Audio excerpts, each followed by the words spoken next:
In the world of academia, crimes against e-cigs are considered especially heinous. That requires a special breed of investigator, the Special Vaping Unit. These are their stories.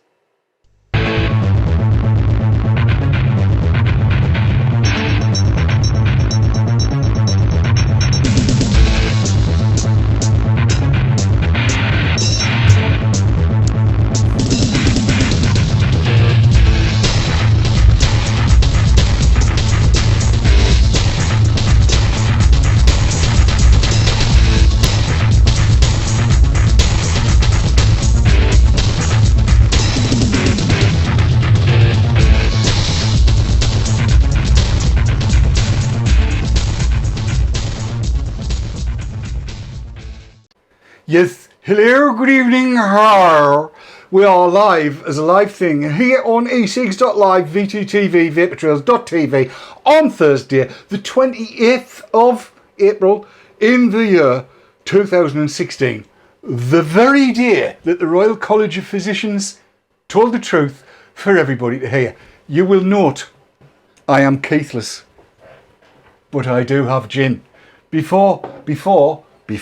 Because tonight is the night to celebrate the vape, and I am joined by a plethora of people, a veritable plethora of people.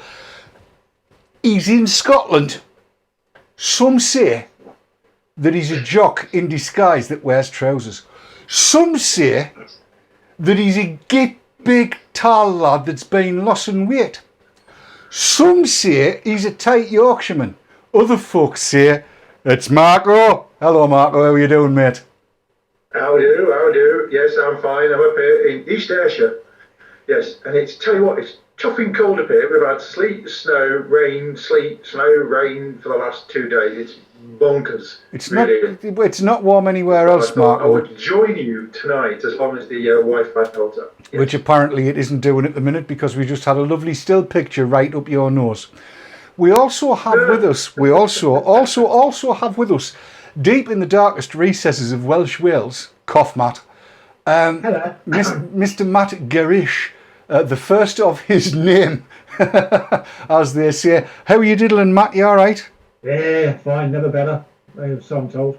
Really? Yeah, I'm all right. Good. That's what we like to hear. Also tonight, coming in via the hangout, because that's what it's called, is the one and only bountiful, beautilicious babe. She's the effervescent. No, mute yourself, will you, Mark? Or you keep coming on camera. It's those crinkly tissues you've got in your hotel room. It's not good. Yes, Sav, there you are. Where was I? The bountiful beautiliciousness and the effervescent loveliness that is the one and only Sav. How are you doing, cock? All right. I'm doing grand. What's that you've got in your right hand? The mouse? Oh. That's not a bloody mouse, it's a nuclear device. It's just my mouse. Is that what it is? Okay. I'll believe you, thousands wouldn't. Yes, well that's who's in at the minute. There may be other guests dropping in, we don't know. I've been firing links all over the place. But tonight's a special night. It's a very, very special night, because tonight is the night of the day when the RCP, the Royal College of Physicians, published its report on e-cigs, and we're going to be taking a look at that. We've got video, we've got audio, we've got a couple of other bits and bobs lined up for if we need a break from the seriosity of it all.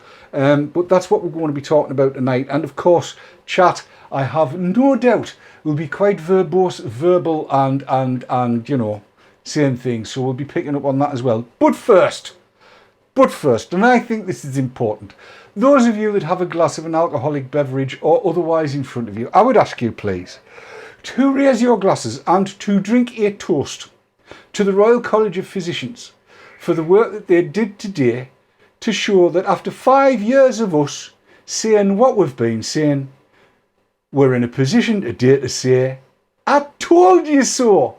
Thank you, RCP. Drink them a drink, I would. Cheers. Most luscious. And for those of you wondering, that's gin and lemonade, because that's what I like to drink. Now then, Oh, I misread that, Sav, what you just typed into chat. I thought you meant. Yes, I thought you said that Andy was something, not no Andy, it's an anchor. Yes, I thought you were calling him a name, but you weren't. Shall we get into all of this then, do you think? Shall we do that?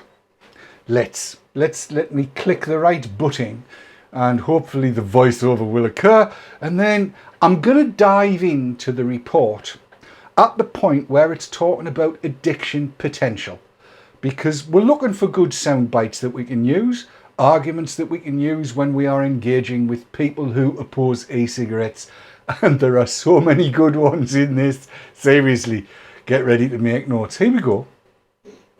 And this is I don't know what, well it's 5.2.2.3 in the RCP thing, the link of which is going in. Ridian's there, keep on dropping it in every, I don't know, 5-10 minutes or whatever. But here we are. It says addiction potential, and this is about nicotine outside of smoked tobacco. It says some 5% of smokers who use oral nicotine products to stop smoking will continue to use them for a year or longer. Shock horror. With the nicotine nasal spray, this figure is closer to 10%, which probably reflects the faster nicotine delivery of this product. Long-term users are usually people who were highly dependent on nicotine from their cigarettes and who would be relatively unlikely to maintain long-term abstinence from smoking without such help. And here's the soundbite. There are no documented cases of non-smokers becoming dependent on NRT. What does that mean? It means exactly what it says. Non-smokers who have used NRT for any length of time do not become dependent. Dependent is a posh word for addicted. In other words, nicotine outside of smoked tobacco appears to be not dependence forming. Now, I had quite an argument with somebody on Twitter about this the other day, and they opined that I was speaking from my anal orifice. Sav, does that mean I was talking out my arse? That's exactly what it means, Dave. Right. Apparently I wasn't, because the Royal College of Physicians has just said, and I'll show you it again because I can, there are no documented cases of non-smokers becoming dependent on NRT. That's all she wrote. That's all you need to know. So when they get on about addiction, you can show them that. And the RCP report, which would be well and good. Now, dual use of NRT and smoked tobacco products. This all leads into when we get into e-cigs. It says NRT appears to be safe and well tolerated when used together with smoking. Randomised placebo-controlled trials of dual use indicate that the occurrence of expected symptoms of nicotine overdose, such as nausea and palpitations, is uncommon. A meta-analysis of NRT use before quitting found no increase in adverse events in patch users compared with those on placebo. No reported concerns over the use of NRT while smoking have arisen from post-marketing surveillance. Smokers who also use NRT, known as dual users, ring any bells, are approximately twice as likely in the following months to make a quit attempt and to quit smoking than those who do not. So dual use isn't a problem. Apparently Simon Chapman this morning thought it was. Apparently Simon Chapman is the arsehole that I've been speaking out of. Because he's wrong. Are you laughing there, Sav? I just found that very fitting. There you go. So yes, so the bottom line on it is dual use with NRT is alright. It's fine. Now we get to the good bit. The bit about e-cigarettes. Let's have a look. Look, we all know what's on that page. It's all about nicotine for inhalation in a vape, blah, blah. It's how they work. And there's pictures of them, look. There's a generation 1, generation 2 and generation 3. That's as close as they get. That's as close as they need to get. So, right, we don't want to know about pharmacokinetics, so let's get rid of that little lot. Let's look at the safety profile. And I'm doing this on the fly. You can tell it's not pre-recorded because I'm a mess. Right. E-cigarettes are generally well tolerated, it says. Similar to oral NRT products, please take note of that, bearing in mind what we just said. Reported short-term adverse effects relate predominantly to mouth and throat irritation and tend to be self-limiting. Translation, throat hit, or as they call it later on, throat rasp. And also, just to kind of build on that a little bit, you can get exactly the same in a hot shower with lots of steam flitting about. Who knew? We did, that's who. As with all new products, however, long-term or rare adverse effects will remain uncertain until e-cigarettes have been in widespread use for several decades. Good, leave them bloody things alone then. Discussion of the potential long-term adverse effects of e-cigarette use is therefore limited to consideration of the likely effects of sustained inhalation of the known constituents of e-cigarette vapour. Analysis of vapour generated by e-cigarettes has identified a number of potentially harmful constituents delivered alongside nicotine and other, swipe, make bigger, e-liquid components. These include volatile organic compounds, carbonyls, aldehydes, tobacco-specific nitrosamines and metal particles, but all at, this is important, much lower levels than in cigarette smoke. Levels of formaldehyde and other aldehydes can be relatively high when vaporization occurs at high temperatures, although in practice this overheating generates an aversive taste known as a dry puff, which vapors avoid. No shit, Sherlock. Recent reviews of the health effects of toxins inhaled during normal use of e-cigarettes have expressed concerns over potential adverse effects based on the presence of these contaminants, but not their levels, which are generally the more important determinant of toxicity. That means the dose makes the poison. Remember that one? Yes. Where are we? In normal conditions of use, toxin levels in inhaled e-cigarette vapour are probably well below prescribed threshold limit values for occupational exposure, in which case significant long-term harm is unlikely. I'm going to say that again. Significant long-term harm is unlikely. Some harm from sustained exposure to low levels of toxins over many years may yet emerge, but the magnitude of these risks relative to those of sustained tobacco smoking is likely to be small. However, consideration of the potential harm of long-term e-cigarette use should serve as a guide to evidence-based product development, regulation and monitoring. And there is the first little hint at what is to come later on in the whole of the document. Consideration of the potential harm of long-term e-cigarette, oh for God's sake, David, e-cig use should serve as a guide to evidence-based product development, regulation and monitoring. Product development, I think, is probably the most important of the three. In other words, any research that's done needs to be to make them better, make them more acceptable, make them tastier, make them hit better, make them give adjustable throat hit as well as everything else. Regulation, they come on to that later, we'll get to that later. Monitoring, yeah, well, they like to keep an eye on what's going on, don't they?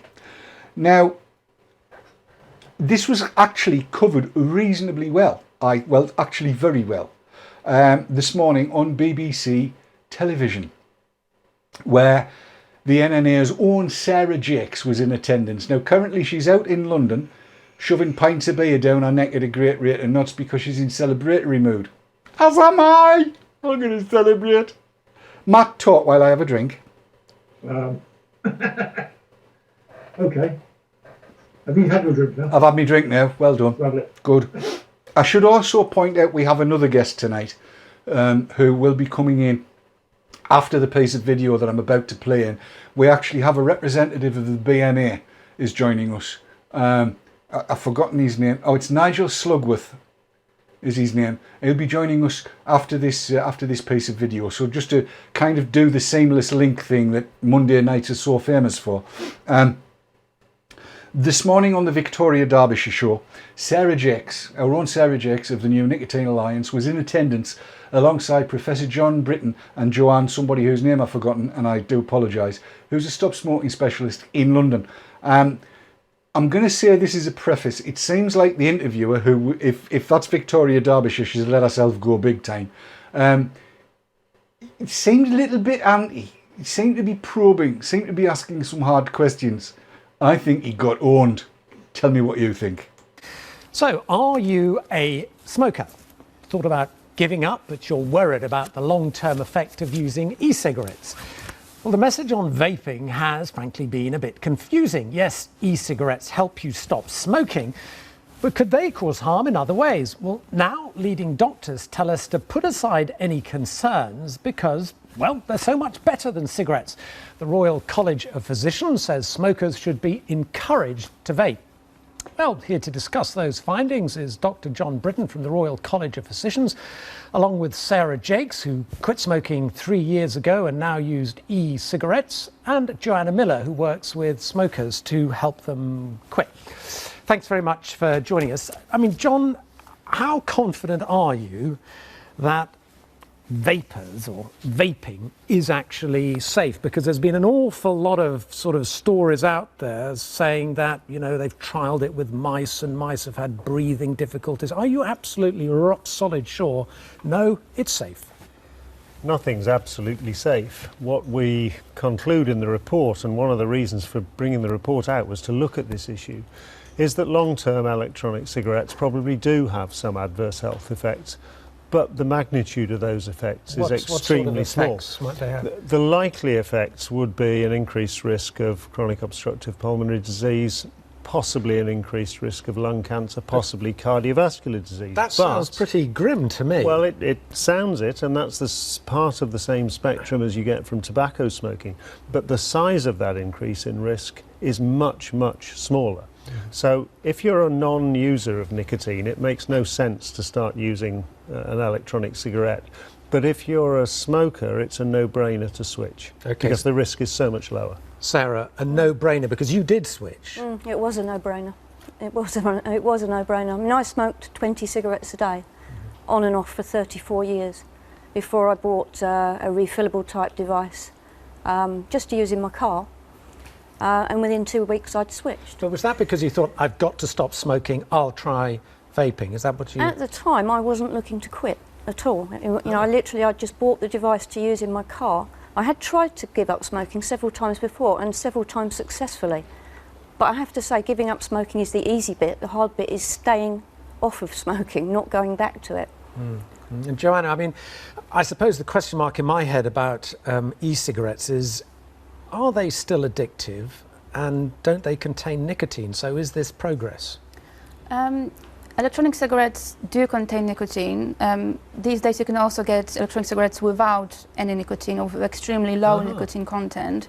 However, I would suggest for a person who is a heavy smoker, who is considering swapping to vaping, that they would start on quite a high dosage of nicotine, and then with time they could probably move on to lower. What is wrong with cold turkey? Just bang, that's it. Quitting smoking is quite a difficult thing, and you also experience withdrawal symptoms from withdrawing from nicotine.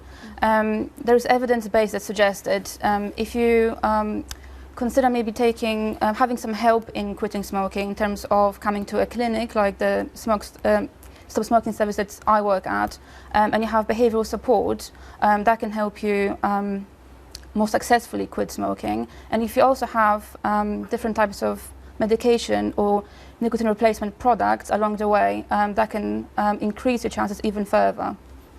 John, do you think the government should then maybe promote e-cigarettes if the health risks are so much less? Should they actually aggressively say, think about changing? What we would like to see is a change in the way that all nicotine products are regulated and recommended by government and all of the health authorities in such a way that the pressure is always to move away from smoked tobacco. If you're going to use nicotine, then inhaling tobacco smoke is the most dangerous way you could possibly do it. So we want to encourage people to switch ideally to medicinal products and behavioural support, as Joanna's described. But if that doesn't work for them or they don't feel ready for that, then an electronic And do cigarette. you know, I mean, how many people use e-cigarettes? Is it a tiny, tiny, tiny number of smokers, or is it actually beginning to build up now? No, at the moment there are over 2 million 2 people, million? 2 million people who are using electronic cigarettes How to many people varying smoke, degrees. roughly? Nearly 9 million. So 2 million's an awful lot. It is an awful lot, and it would be good if the figure was a lot higher. And Sarah, do you suppose, I mean, you use the e-cigarettes now, do you suppose there will ever come a time when you just take the e-cigarette, chuck it over your shoulder and say, no, I'm stopping altogether? Or are you now addicted to e-cigarettes? Well, I was always dependent on nicotine, so obviously I'm probably still dependent on nicotine, but I think that the dependency is lower. But to answer your question, I think probably for me it wouldn't be the right thing to do to ditch my e-cigarette, because past experience of quitting tells me that then I will relapse and probably to smoking. So for me it has a kind of a protective effect as well. Have you tried, I mean, I presume you have tried patches, gum, and any use? No. Every time I gave up with any degree of success, it was cold turkey, I have to say. And John, I mean, if e-cigarettes are the way to get people off smoking, and 2 million, I'm surprised at the figure. I mean, is your sense that this is the way to crack the issue of smoking addiction and all the sort of health risks that go with it? Is this? Every person's different, and the way that they stop smoking should be tailored to their individual needs. I think that it's probably quite an attractive method, something new that's on the market that hasn't been there before, and I think it most closely mimics the actions and the feelings of smoking, so it can be quite an easy switch. That's the thing about it, it's the appeal and the fact that they are so varied within themselves that people can always find something that they want. Okay, let me just, sorry, we've got some emails here. I'll just read you some out, which is quite interesting. So there's an email from Graham. He says, I was smoking at age 15. I tried to give up many times using patches and prescribed medicines, but always went back to them. I finally stopped smoking in May 2015 after my daughter bought me an e-cig. Okay, well, there's more proof. An email from Victoria. I find it unbelievable that the findings are still showing that e-cigarettes are only used for people who want to stop smoking. It's my opinion that it's made smoking acceptable again. Well, I mean, that's an interesting point, isn't it? That actually it might have the reverse effect. Suddenly it's socially okay to have a blast on an e-cigarette. Well, the evidence is that people who use electronic cigarettes are almost entirely people who would otherwise be smoking. So what you could also argue is that seeing people using electronic cigarettes in public places, for example, normalises the act of not smoking but using electronic cigarettes. Now, on a risk spectrum, that is a far less hazardous thing to see and to try to... Yeah. Let me just pick up this email, actually, I thought was interesting, from Tony. He says, having stopped smoking for the past few months, I find it really disgusting that e-cigarettes are allowed to be smoked in public places. Sarah, I have to say, I was walking along outside Westminster the other day, and there's this guy in front of me, like a steam train, with smoke billowing behind, out of him. Do you find that people actually don't like it? Even though it's an e-cigarette, they do think, yuck. People do. I think there's an etiquette needs to develop around this. I mean, it's just manners. You don't blow stuff in people's faces. I mean, I've got the little device on the table there, which is incapable of creating clouds. So I physically couldn't annoy anybody like that with that. But I have got devices that will do that, but you just have to be careful, you know, when and who's around you when you use it. Yeah, let me just take another email because we're getting an awful lot on this. So this is from Julie, email from Julie. I went from smoking 50 plus a day, goodness me, to 5 a day overnight when I picked up my first e-cigarette over 2 years ago. If vaping were banned or curtailed further, I would be back on the fags as quickly as I dropped them. Joanna, is vaping kind of on the growth just here, or I mean, is this, you know, worldwide that there is now a move from, you know, smoking cigarettes to e-cigarettes? Are we kind of ahead of everyone else, or are we just in line with everyone else, do you know? I'm not really sure about the statistics. I'll probably say it's quite on the rise in Western countries, but I'm not sure if John, maybe you have John? more. The UK is well ahead of most countries in the world. We have very high uptake of electronic cigarettes because we haven't had prohibitions or any other restrictions on their sale. Other countries are close by, but some, Australia for example, prohibit use, and I think that's bad for public health in those countries. Very interesting, very interesting. Guys, thank you very much indeed for your time. Welcome. Much appreciated. Thank you. Yes, so there's Matt sat there. I press button 2 and that puts me on screen as well. Matt, what did you make of all of that little lot? I mean, aside from the fact that the interviewer, Norman, whoever he is, was, how can I best put this, a dick. He was patently not researched. What do you make of it? Well, first thing, I mean, Sarah did a fantastic job there, as she always does do. You know, she didn't put her foot wrong. Fielded the questions quite nicely, I think. You know, the typical stuff coming up of blowing vapour in people's faces and renormalising, that sort of thing. And I think she did well to give a counterpoint to all that. Yes. Sav, what do you reckon? Yeah, couldn't agree more. Sarah did very, very, very well. The interviewer was, I'd say, passive-aggressive, and Sarah handled him incredibly well. It just struck me that he just wasn't researched. I mean, the fact that he didn't know how many vapors there were. No, and you could tell he was disappointed when he read out that first email and found it was positive. Yes. He was really disappointed about that. He did look that way. Did you get the same thing, Marco? Marco. No, just unmuting myself. You dirty little sod. I didn't watch it, but obviously I've listened to it. Sarah did a fantastic job, as we've all said. The mix of emails was quite good, I have to say. I remember when there was a piece on Channel 5, it was kind of, they picked out all the bad ones. I think some people, especially the woman who had emailed saying that she was disgusted that e-cigs were available because, you know, she'd quit smoking and whatever. You're going to get people like that, we always will. And shame on you, really. At the end of the day, it's not normalising smoking, it's normalising not smoking, and it's normalising using a much safer way of getting our nicotine, which, as we know, is just about as bad as caffeine. And why shouldn't we still use nicotine recreationally if we want to as adults? That's the whole thing. And I think this RCP report has shed some very good light on this subject. Yeah, I would agree with you 100%. Anybody else got anything to throw into that little lot before we start taking any questions and comments from chat? Or has anybody got any questions from chat that they think we ought to take? There was one thing that did come up in chat. People were asking, was Sarah there just as representing herself as being a vapor or as representing the NNE? This is the bit that pissed both Sarah and me off. She was there as the token vapor, as she said herself. She tweeted that herself. They did not want to use her NNA credentials. Why? They would not say, but they didn't want to use her NNA credentials. That actually doesn't really matter, I don't think, because she acquitted herself so well and would have said exactly the same thing had she had NNA on the bits of lower thirds that were there. And yes, I also noticed in chat there were a few people saying that the camera work made them feel seasick. You're not alone. Dear me, I don't know what the bloody cameraman was on, or the director. It was all over everywhere. Even Matt, who's sucking his pipe at the moment, would agree with that, wouldn't you, Matt? I would agree with that.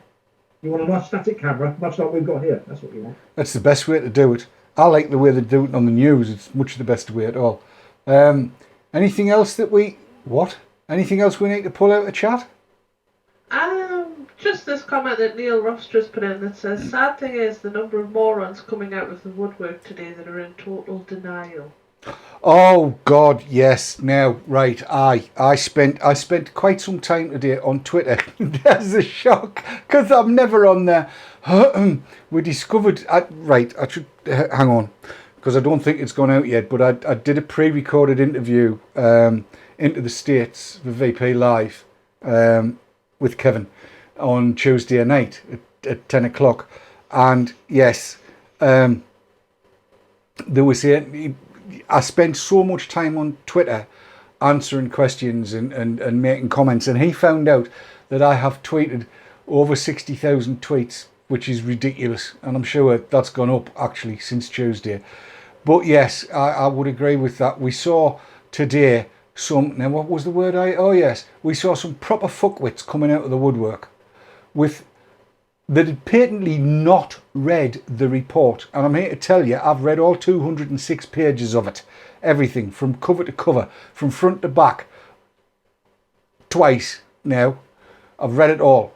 And patently these people haven't, because they were making statements that just aren't upheld, these people. So all I've been doing is pointing them at it, give them the link, tell them to go and read it. And if they don't, I've just blocked the buggers, sod them. I can't be arsed with it. It's just, it's too much like hard work. It just is too much like hard work, trying to kind of get people to understand that what we're talking about here is no different. And John Britton has said this, and if I get this wrong, one of my colleagues will chime in, but I'm absolutely certain that John Britton has said that vaping is no worse for you than drinking 2 or 3 decent espressos a day. That's about right, isn't it? Silence from the gallery. Yes, I'm here. I'm right, aren't I? I'm right. Am I? Yes, yeah, absolutely. And, you know, generally on my travels up to Scotland, I stop halfway at Retina Services and I get myself a venti latte from Starbucks. Other coffee establishments are, of course, available. And I get it with 2 extra shots. So I'm getting 4 shots of espresso in one drink. And it's not unknown for me to have a couple of those in one day. I like my espresso just as much as I like my nicotine. And anyone who says either one is bad for you can just bollocks. Good lad, that's what I like to hear. Bit of language. Sav, are you fielding chat? I am, and I've got a question that's coming from Gillis. Uh-huh. And he said there was a comment on Twitter today saying that they had heard that the TPD implementation had been deferred for 6 months. Is there any truth in that, or has DD inferred that we just not got their houses in order yet? Right. Okay. Let's see if we can if we can handle that one. It looks to me like a marketing exercise. I've got to say that I'm very cynical about this. Had there been an announcement that anything had been put back, I think we would have known. The contacts that we've got, both as VTTV and as NNA, we would have been told. It would have been emailed around everywhere, but just so everybody's really, really happy, I am just about to check my emails just to be absolutely certain, and I know who I'd be looking for it from, so I don't have to search very far. And no, in a word, I have nothing. I have absolutely nothing, and I can absolutely guarantee you 100% that if that was the case, there are certain people who would have emailed me the minute it was decided. It is not the case. It's a rumour. It's no more than that. So please don't be taken in by it. Either somebody's misunderstood the transitional arrangements, or they're trying to get some marketing going for themselves. It has not been put back. That doesn't mean that on either the 3rd or the 4th of May, when the totally wicked judgment is delivered, that we won't get good news. Doesn't mean we won't get bad either. But no, there is nothing yet. There is nothing yet. So I hope that answers. Is there anything else up on that one, Sav? There's been sort of a few people asking, what does this mean for the TPD? Does this mean that it's going to be scrapped? Does it mean that nothing changes? It's an interesting question. Look, what it would have meant if we'd had this 3 years ago, or 3.5 years ago, what it would have meant would have been that the TPD might well have had Article 20 taken out of it, because the evidence would have been there. And I have heard from a few people that they're seeing this as being too little, too late. Well, it's far from too little, because as far as I'm concerned, it vindicates what Sav, myself, and a whole load of other people have been saying for the last 5 years publicly. Indeed, somebody earlier on today picked up an ancient thing. Can you remember that thing we did down at the Guildhall, Sav? Oh, yeah. Well, they pulled the video up of that. This was where I was attacking medicinal regs. And even, I'm sorry to be blowing my own trumpet, but it's just the way it is. Even Clive Bates today on Twitter was saying that I've been saying this, I've been saying this. And it's not just me, but I've been saying this for 6 years. What I've been saying for the last 6 years, the Royal College of Physicians has put out today. It's vindicated everything that vapor advocates have been saying for so long. It really has. That's where it's at. What does it mean for the Tobacco Products Directive? Well, what it means is this. We now have the evidence to be able to pressure our legislators throughout the EU to get the bloody thing thrown out. And I'm about to say something I've said, I don't know how many thousands of times in the past, but I'm going to say it. We've got to get with our MPs, we've got to get with our MEPs, we've got to put this report in front of them and put the PHE report in front of them and say, look, these are the facts. The Tobacco Products Directive is going to be damaging to health. That's the way it's going to be. Look, I'll tell you what I'm going to do. I'm going to try and find the right bit in this PDF of the report where it talks about the Tobacco Products Directive, and if I could just remember what page it was on, because there's 206 of them. All right, look, let me paraphrase. It's the easiest way of doing it. Basically, what the report says about the Tobacco Products Directive, Article 20, is going to damage public health. That's the bottom line. That's what they say. And they even make reference to the Totally Wicked Challenge, which we should get a judgment on the 3rd or 4th of May. And then it outlines, actually in quite some detail, what we need to do should the Totally Wicked Challenge be successful. Now, I've got to say, this has had me scratching my head, because I've been wondering, do they know something we don't? Because if the Totally Wicked Challenge is successful, what that means is the Tobacco Products Directive, Article 20, has got to be stricken. It's got to be thrown over the shoulder, it's got to go. End of. That's what's got to happen. And then the likelihood is that we would need to try and develop bespoke regulation for e-cigs, which is what we've been banging on about forever. Sav, come back to me, because you've been so much part of this alongside everything we've done. I mean, you were in Brussels when we were across there doing the black balloons. You were there when we went to talk to MEPs, and I presume it's lobbying is what we were doing. So you know a lot of what's been going on, and you know the work that would need to happen if Totally Wicked's challenge is successful. And please, please, please, God, make it successful. But go tell everybody what we would need to do. It's basically sort of you wiping the slate clean and starting again. It's not that if the TP disappears, then everything's wonderful and life's hunky-dory.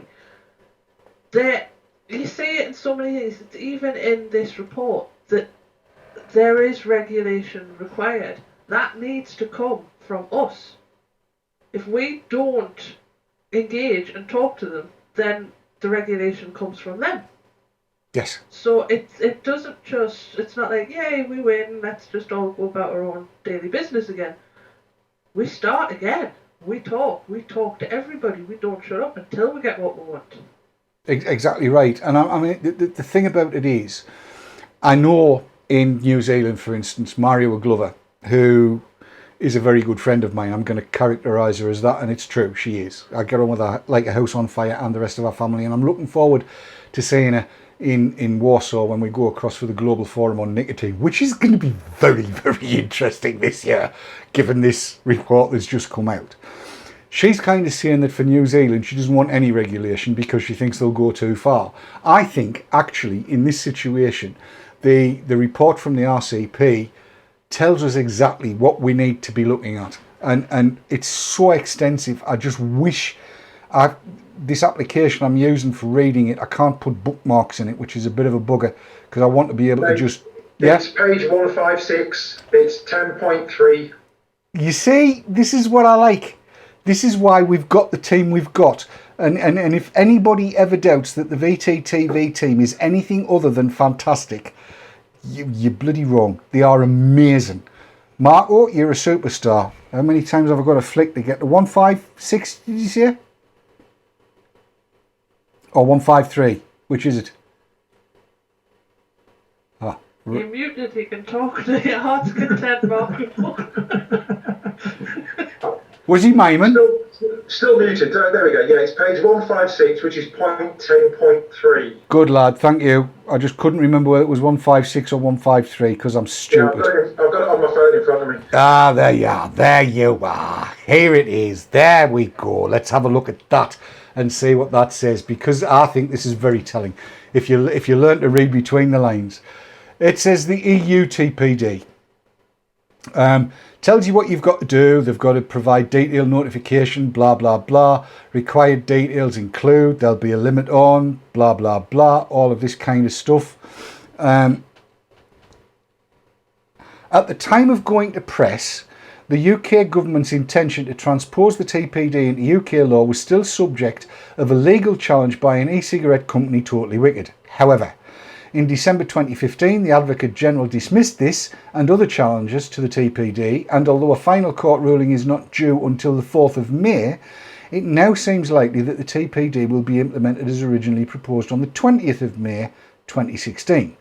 The UK competent authority for e-cigarettes under the EU TPD will be the MHRA. From 20 May, therefore, all cigarettes sold in the UK will be regulated by the MHRA either under the provisions of the TPD or as medicines or both. And then it goes into the advantages and disadvantages of medicines and TPD regulation of non-tobacco nicotine. Let's go past the medicines licensing because we all know that's pants. But before I do that, this paragraph here is important. The main disadvantage of medicines licensing is the cost in time and money of the application process itself and of the much higher manufacturing standards required of medicines. It's understood that the MHRA estimates first application costs at between $252,000 and $390,000. Now, before I even go any further, that's $252,000 to $390,000 per product, per SKU, as it's known in the trade. In other words, that there bottle, that is a SKU, that's a product. That's what it is.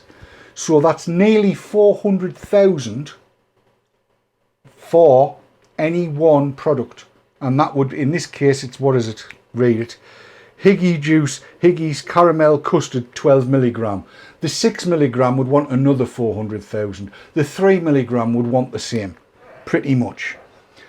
The recurring costs annually would be between 65,000, it says here, and 250,000 for each product. And that's referenced. You can see that. The links are there for you to go and get it. In practice, it says, it's likely that application costs incurred by companies inexperienced in negotiating this regulatory system may be significantly higher, whereas the additional cost of manufacturing to the medicine standard is estimated at several £1 million. And then they wonder why nobody's going for it. Who in their right mind would? It's a massive barrier to entry. It's a ridiculous barrier to entry. It's why I've railed against medicinal regulation for the last I don't know how long. Let's move on a little bit and see how TPD regulation would work out. And it says here, at the time of writing, the exact detail of how the proposed TPD regulation will operate has not been published. It appears likely, however, that regulation under the TPD will offer e-cigarettes and other non-tobacco nicotine products a route to market that's less onerous and hence quicker and less expensive than medicines regulation. The principal benefits are, as you would expect, reporting and that kind of thing. But the bottom bit, the other measures imposed by the TPD on e-cigarettes are less overtly constructive, however. The cap on nicotine concentrations may limit the effectiveness of e-cigarettes as a smoking substitute. And that's actually quite important. As a smoking substitute. Notice they're not talking about cessation here. They're talking about as a smoking substitute. That's important language. Particularly for heavier smokers, it says. The derogation to member states of limits on the use of flavours, which may be a significant source of oxidant activity in e-cigarette vapour, may result in marked differences in relative potential harm of e-cigarettes available in different member states. Restrictions may also result in non-compliance, black market in other words. The restrictions on e-cigarette marketing, in effect limiting these to the point of sale, billboards, bus stops and other advertising that does not cross borders, limits opportunities for inappropriate promotion of e-cigarettes to non-smokers including children, but inevitably inhibits promotion to smokers. However, as most smokers are aware of e-cigarettes and word of mouth and social media appear to have been the main drivers of use to date, it remains to be seen whether these advertising restrictions will reduce uptake when licensed nicotine products do not. Appears illogical. Benefits will be required to minimise the risks of e-cigs. For those reasons, it's clearly important that TPD implementation be closely monitored to assess the extent of unintended as well as intended effects on the availability and use of non-tobacco nicotine products and, in particular, the consequences of these effects on tobacco smoking rates. It should also ensure that prompt action be taken if TPD regulation proves to work against rather than for the benefit of public health. We therefore recommend annual review in the UK. Now, look, I don't know that I need to go much further with that, but if you read between the lines, what they're saying is the TPD is a festering pile of fetid dingo kidneys, and it would be better if it wasn't there. I'm going to open the gallery up again. Gallery, Matt, you front and centre. Do you agree with what I've just said? I agree wholeheartedly, Mr. Dorn, what you just said. If the TPD wasn't there, then, well, you know, uptake would be better. Things would move a lot smoother, obviously. Indeed, that's very true. Sav, your comments? Yeah, totally agree. It's just so frustrating because it shouldn't be there. We know, I hate swearing, but we know the clusterfuck it's about to land on us. Yes. We don't want it to be there, but it is. We've got to face that. We've got to deal with it. Exactly. Marco? He's nearly unmuted. Marco? I'm here. I'm here. Hello. Hello. Yes, I'm rather pleased that they've used certain terminology, specifically the non-tobacco nicotine product, because for donkey's ages, as you would say, people have just said that e-cigs are tobacco products. And it's in the Tobacco Products Directive. Yes. But they're clearly not tobacco products. Yes, the nicotine comes from that, but as we know, it can come from other sources as well. So I'm rather pleased with their terminology in certain sides.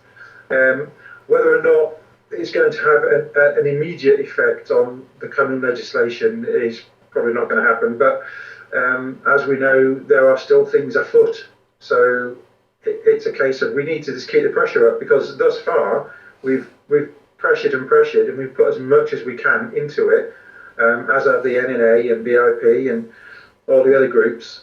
and going to Europe, going to Brussels, doing all that demonstrations and writing to the MPs and all the stuff we've done over the past 4 years, 5 years, we've still got a way to go. But it's quite possible that if we keep the pressure up and we keep providing the right information, as has come out today, then I don't see any other avenue for the government to go. Yes, I mean, to kind of just cap this off, I'm going to miss a page out, mostly, and just read the bottom line on this, which is there. It's the bottom line. It says, it is, however, crucial that the UK takes care to implement the revised TPD in such a way as to minimise, as far as is consistent with the regulations, the burden to manufacturers and importers in meeting the TPD requirements. It's also important to look again at the medicinal licensing route to market to try to make compliance more attractive to producers. And then it goes in, what happens if we take e-cigs out of the TPD?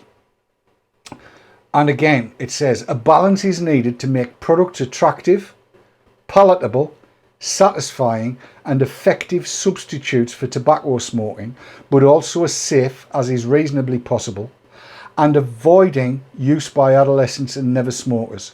A pragmatic approach would retain the reporting requirements on nicotine delivery and toxins in e-cigarette vapour, adhere to industry and product standards, incorporate obvious safety measures such as childproof and tamper-proof seals and design, and simple advice on how to charge e-cigarettes safely. Advertising should be permitted as per current codes of practice administered by the ASA, with the facility to promote claims of reduced risk in relation to tobacco smoking. Limits on nicotine dose and the requirement for health warnings are probably not appropriate. Any voluntary approach would have to build on the current BSI PAS 54115 standard, that's the one that ESITA was so heavily involved with, and NNA, for product regulation, and the compulsory advertising codes which are currently under review. Alternatives to the above approaches have been suggested, blah, blah, blah, blah, blah, but that's the take home. That's what they would really rather like. And when you consider that, when you look at that, it's not wrong. It's very, very difficult to argue with that. We know nicotine, relatively harmless, pretty much benign. We know the glycerols, propylene glycol and vegetable glycerin, pretty much harmless, pretty much benign. The only real area of doubt would be in the flavourings. That said, we've now got, I don't know how many millions of man years in using these things. And in the early days when Sav and I first started, diacetyl was in everything because we didn't know. And apparently, I'm not dead. Sav, are you dead? I don't think I'm dead. You're not dead? I don't think I'm dead, no. But you've had diacetyl, haven't you? I have. Now, I'm going to say this again. The whole diacetyl thing's been covered in the report. And basically, they say nobody's died. It's not that much of an issue. There's less diacetyl in even the worst e-cigarette than there is in even the best ordinary cigarette. So it's not an issue. But yeah, you know, there are going to be things that probably didn't ought to be in there. And if they didn't ought to be in there, they shouldn't be in there. And that's what the toxicology is all about. Note that they take out the emissions of all of this, which is why I am, let us all put our hands together. Whether you believe or not, let's just, let's not take the chance. Put our hands together and say, please, please, please, please, please, please, please, please, please, let the ECJ come back with the right judgment on the 3rd or 4th of May and tell Article 20 of the TPD to Foxtrot Oscar. That'd have been easier saying fuck off, wouldn't it? You would have been really. Yes, let's get Article 20 out of the TPD at the very bloody minimum. Let's get shot of it. ECJ, if you're listening, do the right thing. Do the right thing by the citizens of the EU and kick it out.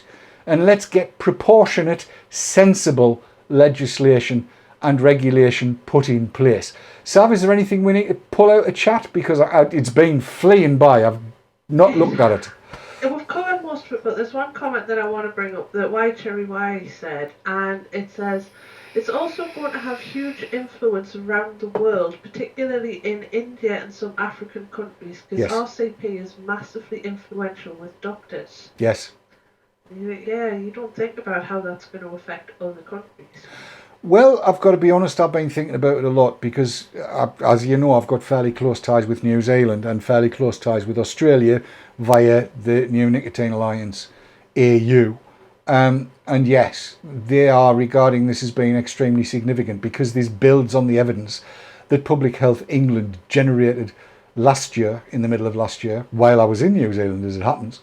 And yes, this is going to be used to change the minds of governments all over the world. Now, we know for a certain fact that our friend Simon Chapman, chief chanter in a pop band that apparently doesn't get that many bookings, Lord bless his little cotton socks, he's got nothing else to do. His only hobby is to take the piss out of vapors, and he doesn't even do that very well these days. But yes, we know he's heading up something of a reporting organisation in Australia to do with e-cigs. There's going to be 206 pages of evidence getting blasted in front of that lot, and he's going to have a hell of a time kind of debunking it because frankly it's not debunkable. Now him and his little friend Stanton Glantz have already been in cahoots. They've already been talking to each other. We know this because we can tell by what he's tweeted, because although he's blocked me, silly bugger, he's got no idea that we've got ways of reading what he writes. And Simon, if you're watching this, just to put this in very, very plain language, Bonnie lad, if you don't know that we can see your every word and see your every move, you're more of a fuckwit than I thought. And I thought you were one hell of a fuckwit to start with. Go on, sue me. Take me to court, because I want to get you on the witness stand, because we'll blow you to bits. Because you are a fuckwit. I just thought I'd say that. For the sake of it. It's not the gin talking, this is my opinion, based on evidence I've seen of what he's written. What was I going to say after I called him a fuckwit? That's all I need to say about him, isn't it really, Sav? Pretty much. Yeah, that'll do. Yes, what's happening is that, yes, this report is being picked up worldwide and it's going to get in front of legislators worldwide, and so it should. What I would suggest everybody does, and it is a heavy, heavy read. There's an awful lot of it, and there's stuff in there that you've got to read like 20 times to get your head around it, and that's fine. This is all the pharmacokin. It's all the stuff that happens in your brain. It covers all of that. I now understand how my brain works. I also understand how my alimentary canal works, and it's all to do with nicotine, and that's all good, and that's all fine. But at the end of every chapter of this, and there are lots of them, there's a whole load of bullet points. These are sound bites that you can use. These are sound bites that have been generated by the Royal College of Physicians. And it's very, very difficult to get kind of a better provenance than that. So I would honestly say to everybody, download it, save it off, print the bits off that you need, all of the bullet points, and whenever you get into a conversation, use them and tell everybody where it's come from. And also point them at the list of people that have been involved in the production of this. Been involved in e-cigs for a long time will know the name Anna Gilmore. Yes? We know that name, don't we, Sav? We do indeed. Yes, we do indeed. Even Anna Gilmore is a signatory to this. Right? Amanda Amos, remember her, Sav? That's not Yes. Sav, that's Matt. There you go. Yes, Amanda Amos is actually one of the authors. There you go. I was reminded earlier on, as I say, this bit of video was brought up of something I did. It's actually 4 years ago now. Sav was there when we were down at the Guildhall in London. And I was railing against all of this. And at that point in time, Cancer Research UK wasn't on board. I would say to everybody, go and read what they've blogged today. The change is phenomenal. The change overall with the RCP, with Cancer Research, even with ASH, although, you know, there are reservations there, and various other organisations, the changes have been immense, haven't they, Sav? Oh, it's unbelievable the changes from the first time that we sort of got out there and talking to these people to what they're actually saying now. You wouldn't think it was the same people. It is. It's amazing. It's completely crazy. It absolutely is. And yes, somebody can smack my wrist because I didn't set that shot particularly well. So you're very much taller than I am at the moment, Sab, but that's fine. Sorry, it's me. I moved. Nah, it's fine. It's fine. I'll lean back again, then I'll be short again. There you go. We're on a level now. That wasn't me dropping hints. It's just I got shot. I mean, if you've been sat up straight like that, that means that you're excited. Are you as excited as I am? I am indeed. Are you excited as well, Matt? I'm hugely excited, as you can tell by my excited expression. Are you excited as well, Marco? Because when I've spoken to Marco, I'm going to talk to Nigel Slugworth from the BMA. Marco, are you there? Come in, Marco. Marco. Still muted, Marco. Oh, God. There you go. It doesn't like being unmuted because I'm on my tablet, so it's I've got to do the screen and press it. Yes, I'm excited, and I'm hoping that because next week, of course, we are going to be at Vapor Expo, and it is the day after the judgment comes through in the European courts. Yes. So I'm hoping we're going to have a double celebration, and we can really celebrate the vape. That would be absolutely fabulous. Now I'm going to go to camera one, which is this one here, because I'm about to bring Nigel Slugworth in from the British Medical Association. Now Nigel's been sat in the background waiting for quite a while to be asked a few questions on this. Nigel, are you available to us right at this very moment? Nigel? Ah, there you are. Now, what's the BMA's take on the Royal College of Physicians report today? Well, we don't entirely agree with it. We think that it is skewed by unfair representation and research. Oh, right. You see, the thing about it is, as ever, with the BMA, we're not understanding a bloody word you say. We need you to shout up a little bit if you don't mind, but you don't like what you've read in the Royal College of Physicians report? Why would that be? Well, it's not against anything that we believe in and that we think should happen. Ah, right. You think shit happens. Have you any suggestions as to what might happen now that the Royal College of Physicians report has been published? Well, I think I'm about to change this crown I'm wearing. It's... Right, I'm listening to what Nigel Slugworth from the BMA is saying, and Nigel, you're blocked. That was Nigel Slugworth from the BMA, whose opinion, frankly, is about as much use as a turd under a very slippy sole of a shoe.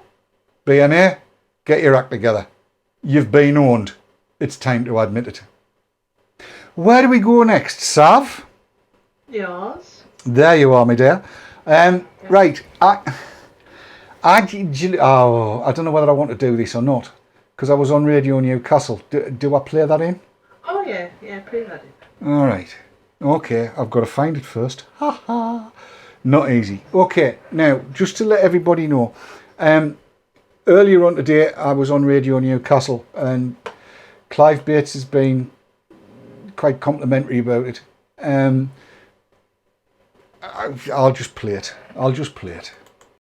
Let's bring in David Dorn, who is an e-cigarette advocate, because you used to smoke 60 cigarettes a day? Well remembered, yes. Wow. For decades and decades. How long? Don't make me sound too old. You merely look 21, of course. Well, of course. No, I smoked for around about 45 years, I suppose, from a very early age. And towards the latter part of that 45 years, for probably about 20, I was smoking 60 a day, yes. You switched to e-cigs when? 2009, in May of 2009, so we're coming up to 7 years now. Okie dokie. And in that time, you've been adamant that they work, you feel better. and everybody should be on them. There was a lot of dispute though, because people were saying there wasn't enough evidence. The evidence that was coming through was supported by e-cigarette manufacturers. They haven't been around long enough. And now here you have probably the greatest support you've ever had, because it's from the Royal College of Physicians. Well, yes, there's been a lot of disinformation and misinformation over the last 7 years.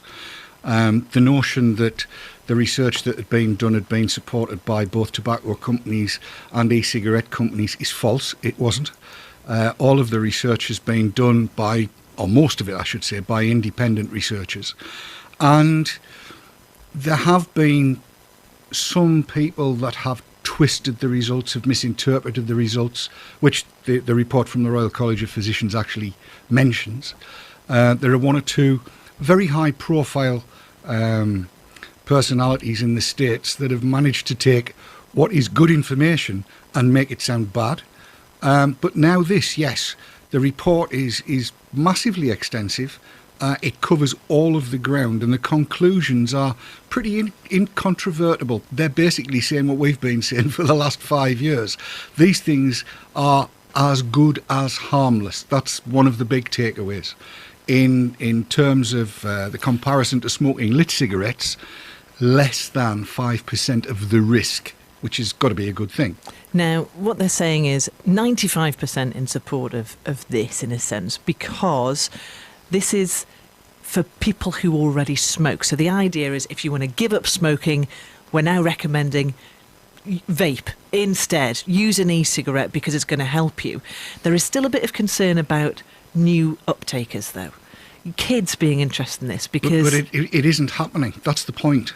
All of the research has shown that the number of youth, teenagers, kids, call them whatever you want to do, they'll experiment. We all did.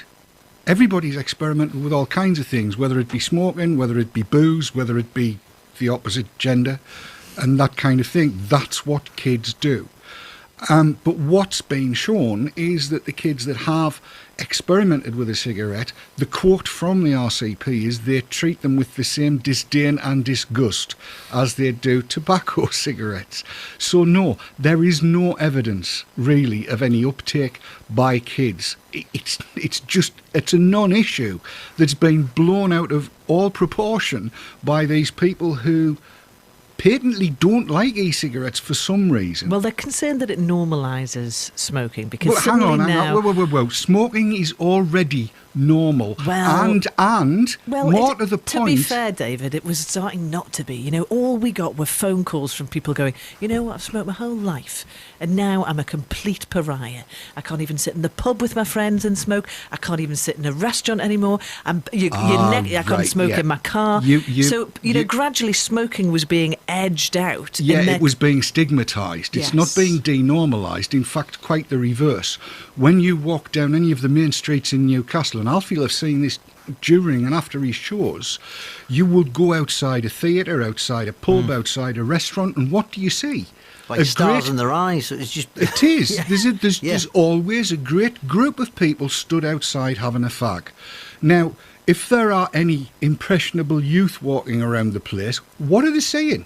Well, it's perfectly normal to stand outside a pub to have a fag. Prior to all of this, the smokers were indoors, out the way. It wasn't normal to see people smoking on the streets. My mother, bless her, wouldn't have been seen dead walking down the street with a fag on. It wasn't ladylike. What's happening is that e-cigs normalise not smoking. They put it into the minds of again, anybody that cares to look. You see more and more people using an e-cig. It's becoming more and more normal to use an e-cig. And in the terms that you've suggested, Charlie, less normal to smoke, more normal to use an e-cig, and that's got to be better. Thank you very much. David Dorn. So this recommendations come from the Royal College of Physicians. There's a wider discussion to be had about regulations and EU things and concerns about black market deals, as we've had with cigarettes, but we'll have that for another day. Oh, that's a good one. I can spend hours on that one. We'll do that another day. But of course, if you want to have your say on any of our stories, the text number is 81333. Make sure you start the message BBC, and your texts are going to be charged at your standard rate. Yes, the text, oops, got my fingers wrong. The text number is 8133, right? If you have any feelings about what you heard on that, if you have any feelings about the TPD stuff, might I suggest that you text 8133, start your message BBC, and make a plea to get me in, and we'll talk about the TPD on Radio Newcastle, because I think it's something we need to be talking about on Radio Newcastle and all local radio stations and national radio stations as well. Anything from chat, Sav? There's an awful lot of people saying Clive was completely correct in his praise. Well done, that was fabulous. I just... He did ask. I know, but I just... I feel guilty enough about playing the bloody thing in. No, it needed to be heard. It was a very good piece. So, you're very good at standing and opening your gob. I was definitely sat. Actually, there is something to come out of this, and I want Sav back on screen. Now, Alfie and Charlie are local to us, are they not? This is BBC Radio Newcastle.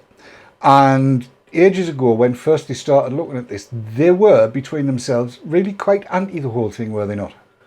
Oh, definitely. And to hear that, I mean, I listen to them quite a lot, and I've heard you on there talking about e-cigs quite a lot over the years.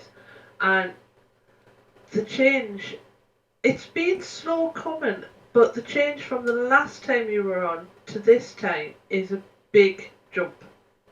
Well, there's a reason for that, which I discovered after that interview had finished. It turns out Alfie Joey's mother is a vapor.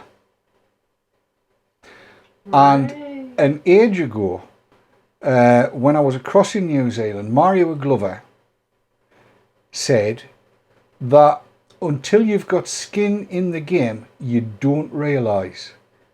And now Alfie's got skin in the game. He's got a mother who was a smoker, is now a vapor, and he has realised that he's going to have his mother longer. And that's not a demonised smoking or anything like that. It's just a matter of fact. You know, if we believe what we're told, that is a matter of fact.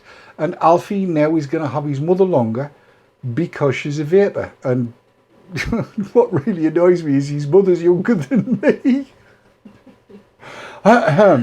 But there you go. Comment coming from Mark Davis. Yes. And he says, only thing I'd say in regards to DD's interview comments, most of which I agree with, is that I have a stepson who didn't smoke, age 15 but is now a full-time vapor, but he was at risk of smoking. His dad smoked, his stepmom smokes, his sister smokes, most of his schoolmates smoke.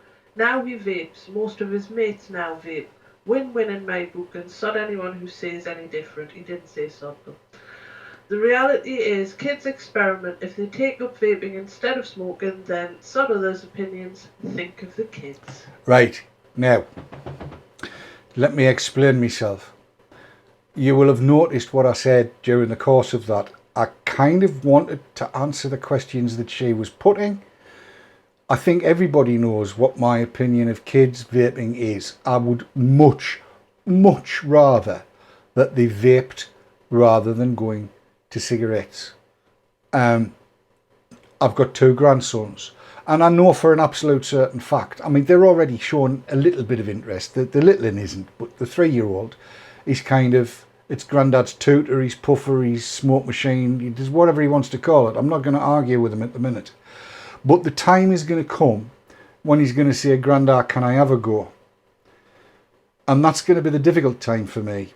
And I'm going to have to sit down and talk with his mum and his dad. And for the first time in my life, I'll be doing my best not to be a bad influence if I can avoid it. But the bottom line on it is, if it's a choice between our own going and, well, he won't be able to buy 10 Regals, but if him and his mates are going to put in and buy a pack of 20 and they're going to try them, if it's a choice between that and him getting hold of one of my devices, whatever it happens to be at the time, because he's only 3, and giving him a go on that, it'll not have any nicotine in it.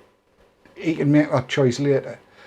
If he's got a choice between trying one of these and being diverted away from smoking lit tobacco and trying one of these, I know which way I'm going to go. I mean, it's already there. Look, this whole, the only thing about this report from the RCP that sticks in my craw a little bit is the emphasis that they have on this whole cessation malarkey.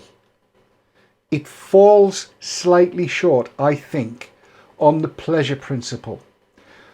But we already know that a lot of the people that are parties to that report, that have written in that report, understand what the pleasure principle is. But, like everything else, depending on the situation you're in, it's not easy to kind of go in and say, well, look, actually, it doesn't matter.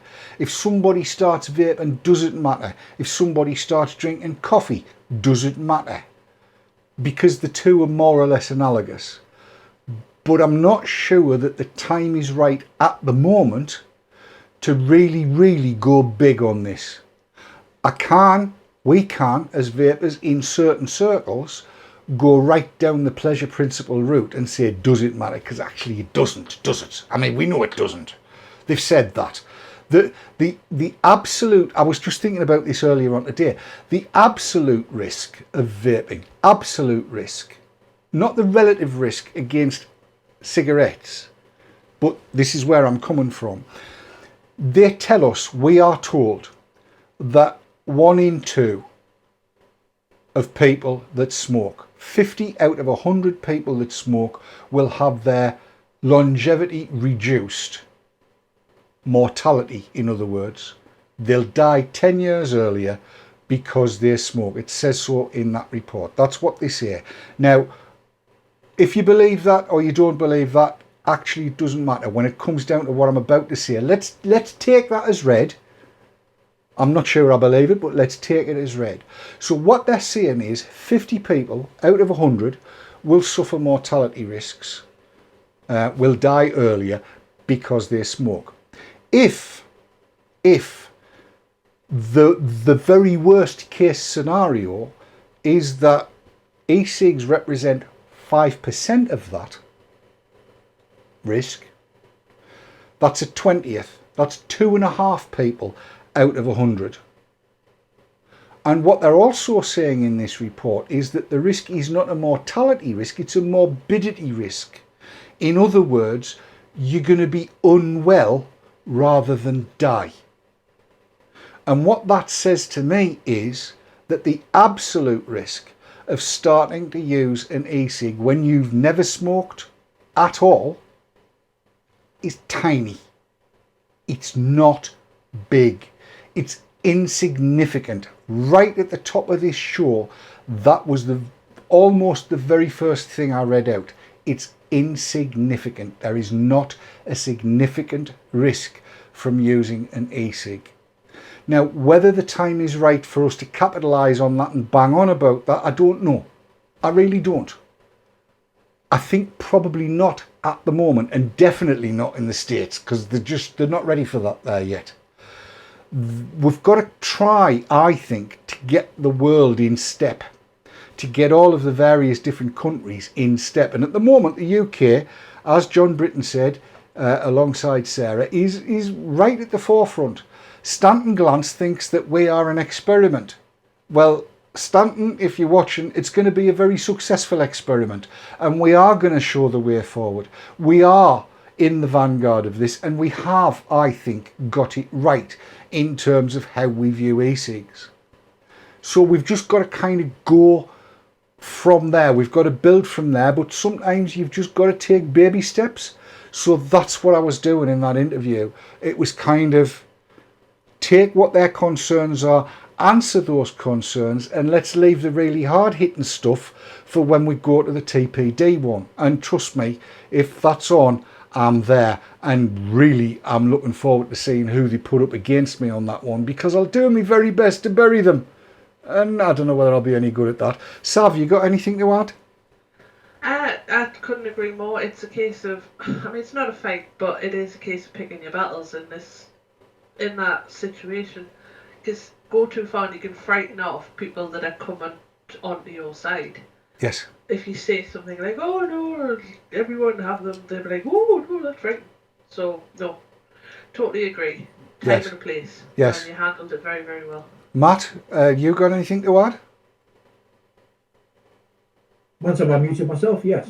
I did it first time then. You as well. It's rubbing off on you, mate. Sorry, no, I don't mean that Marco's rubbing off on you. That would just be wrong.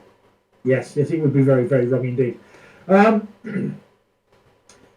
had listened to that interview earlier before the show and again just now as well. And it does seem I'm going to call them the general public, but they seem to be hell bent on the quit angle. Yes. At all times. And as you pointed out, the pleasure principle, I don't vape anymore to quit smoking. I vape because I really like vaping. And every other vapor I'll tell a lie, I've met one vapor who actually vaped to quit, and he did. Yes. Every other vapor I've ever met does it for the enjoyment of it. Yes. Yes. And I'm coming to you shortly, Marco. Get unmuted, as you have to. You're so right, Matt. I mean, everybody I know, I don't know anybody that's actually taken up e-cigs, quit and then quit the e-cigs. What about you, Marco? Do you? No, I haven't met anybody. I do have a friend who was on e-cigs and then she stopped completely, but she's back on the fags. Oh. So, that was her choice. I'm not sure if she's going to come back to vaping or not, but at the end of the day, it works for some people. Some people can just go on with it, and I think the whole thing about this quitting thing, it's, we've got to get the next thing across more strongly, and that is the use of nicotine as a recreational product, and the pleasure principle, as you said. We all know that the use of nicotine is not the problem. The problem, the issue, the health bits that are bad for you is setting fire to the tobacco.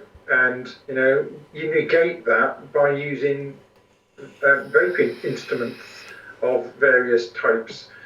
So the whole point we need to see coming across more, and it was kind of touched on in the RCP report, and it's something that I put forward to the Yorkshire Smoke Free when I was there a couple of weeks ago. And as Granny Louisa has said, and as she tells people in her stop smoking services in Leicester City, is that nicotine is not the issue. The combustible tobacco is the issue. Yes, that's exactly right. I was just browsing through chat there, but I'm not competent to do it anywhere near as well as Sav does. Sav, is there anything to pick out of that?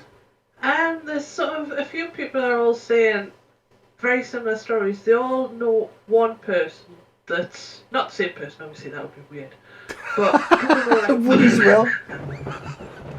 So, people know like one person that's decided, oh well, I'll use an e-cig, stop using the e-cig, get on with it. But I mean, I think, I know one person that said they were going to do that, started using their e-cig and went, actually no, I don't think I want to stop using this. Quite happy. Yes, exactly. I've got to say, Sarah, I thought, handled that beautifully well on the... Pardon me. Very tactful Sarah was with that. Absolutely marvellous, wasn't it? Look, using e-cig, you're not going to relapse. If you stop using the e-cig, you've got a chance of relapsing. That's the way NRT works, isn't it? I mean, that's why NRT has a success rate of, 93%? A failure rate of 93%. 93% of people that use NRT go back to smoking. When you look at the number of people that have been vaping for 3 years or more, how many is that? It's millions. Worldwide, it's millions. Here's me, never wanted to quit, 7 years coming up, and I've got no interest in relapsing back to anything. In fact, I'm enjoying discovering new flavours, which is a bit of a first for an awful lot of people to hear. What's David Dorn? What's this one I've got on? I mean, it's lovely. The caramel custard pie from Higgy Juice. I love it. It's gorgeous. I'm going to be buying some more of that. It's really nice. And yes.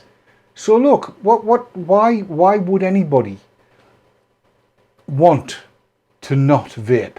There are those that do, and I hope if they do feel the need to relapse I hate doing that, but you know what I mean. If they do feel the need to relapse, I hope they relapse to e-cigs.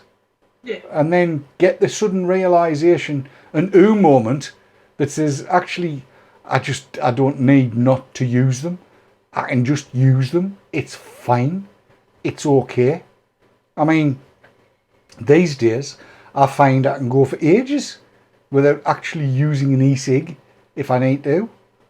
I will say this though, I've got to say this, and I'm sorry, it's a bit own trumpet blown again. Charlie Charlton at the BBC, she actually does have an issue with propylene glycol. So I thought to myself, right, make sure that you've got 100% VG in everything you're using when you go through. So I took the max VG, the most I could get, in that, the usual routine of a Clito with the fat boy on it, and I'd got that filled up with the Scream Queen stuff, and in an AIO I had the, oh god, I've forgotten what it's called now, but it's the one that tastes, oh, you've got it here, David, the Jam Nation, right, which has got this whole Greg's donut thing down to a T. So when we'd finished the interview, there was a few minutes while the news and what have you was on, and she says, so what are you using now? So I had a little blow of that. I said, this one tastes like custard creams. Oh, she says, that smells lovely. And Alfie says, it does, it smells really nice. I said, but the other one smells and tastes like a Greg's raspberry jam donut. She says, well, go on then. I thought, all right, which is, again, is unusual. So I did a lungful and let a little cloud out, and everybody, the sports reporter, Alfie, Charlie, they all stuck their noses in, and the intern that was coming to take me out of the building, all stuck their noses into the clouds, and they all went, Greg's Donuts! Oh! And it's kind of, okay. And I said, now, would anybody object to that smell floating about? Nope, they wouldn't. I've just looked at the clock. Yeah, before we go, Dave, I've got a frog in my throat. Have you? Shall we tell the lovely viewers, our excellent looking and best viewers on the planet viewers, what we're doing next week? Go on, then I'll let you. Okay, well, next week we're not doing a show on Monday because it's bank holiday and we're lazy. And as of the Thursday, we will be down in back there, Birmingham, for the Vapor Expo. Indeed. As was discussed on previous Monday's show. We hope we're going to be bringing you a live show Thursday night. But I wouldn't entirely expect it to be sensible. But other than that, outside of that, we'll be doing live shows from the event all weekend as well. Yes, indeed. The idea is we're going to try and do 2 shows a day. We don't know how long they're going to be, because that really depends on what kind of connection we've got. But the idea is that there'll be a live show on Thursday night, probably outside the pub. Don't expect sense. Don't expect it to be an hour and a half, because there's every possibility that by then all 3 of us, and possibly more, will be so pissed that we'll not know how to work anything. Because what we're doing, you see, we're being very kind. We're going to look at glasses of wine and save the Chief Medical Officer, Sally Davis, from worrying about our boobs and getting cancer in them, and we're going to drink them for her. We think that's a very, very gentlemanly thing to do we not, Matt? Absolutely, yeah. We're all about the charity here. That's what it's about. So yeah, that's what will be happening on the Thursday. And then on the Friday, we're going to get round everybody and get as many people as we can to come to the stand. We're going to interview them. We're going to show you product. Marco's going to be stood in front of a camera and all of that kind of stuff. And we'll do the same on Saturday and Sunday. We're going to try and do 2 shows a day, aren't we, Marco? We are indeed, yes. We have the technology in place. We're keeping our fingers crossed on the 4G signal, because it will be coming out via 4G. But we are going to do our level best to get you live shows from the show. And if for whatever reason we can't do live, we will be doing pre-records and probably uploading them as soon as possible. But the plan is Thursday we're going to go and start talking to all the vendors, get them all booked in, give them all a time slot, and they will come along to the stand. We've got a little studio that we're going to put next to our stand, and we are going to be set up there, and we're going to be talking to as many people as possible, and also some of the punters as well. Yeah. Yes. And I'm also hoping, against hope, that we get the right judgment out the ECJ.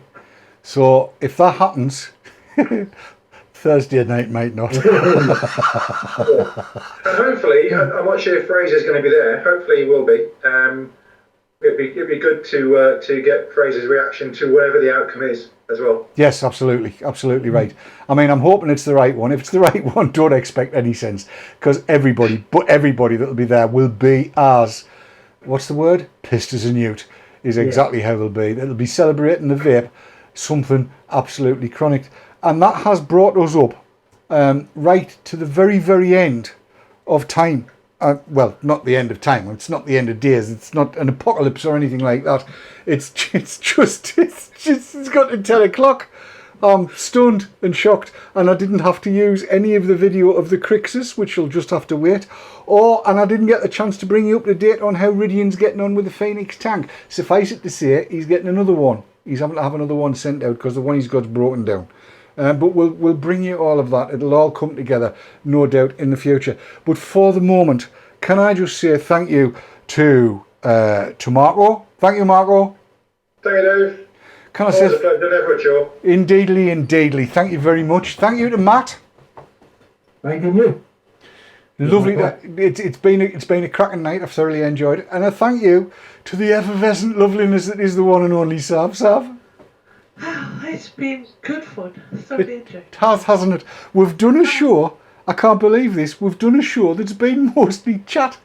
it's like the old days. It's like it used to be donkeys yonks ago, and I'm not used to it. It's weird, but we can still do it. It's fabulous, absolutely fabulous. And yet again, can I just say that were it not for people in chat and people watching this, it just thrills me. It always has, and it always will. And I can't see ever an end to the thrill that I get out of all of this. And that's the same for all the time. We love having you on board with us. But we've got to go, because I haven't supped all the gin yet. And that just doesn't seem right. Because tonight, it's all about celebrating the vape. Before I go, I want to say a massive, massive big thank you to the Royal College of Physicians for manning up, getting out there and telling it like it is. It's been a great pleasure to spend the last hour and a half and a bit with you all tonight. From all of us here at VTTV Towers, from the whole of the team, can I just say, vape on! Vape hard! And don't let the bastards grind you down. Celebrate the vape, and we'll see you at Vapor Expo in Birmingham. Until then, from all of us here, cheery bye, take care of each other, ta-ta, bye-bye. Bye. Where's me bloody credits? There they are. Bye.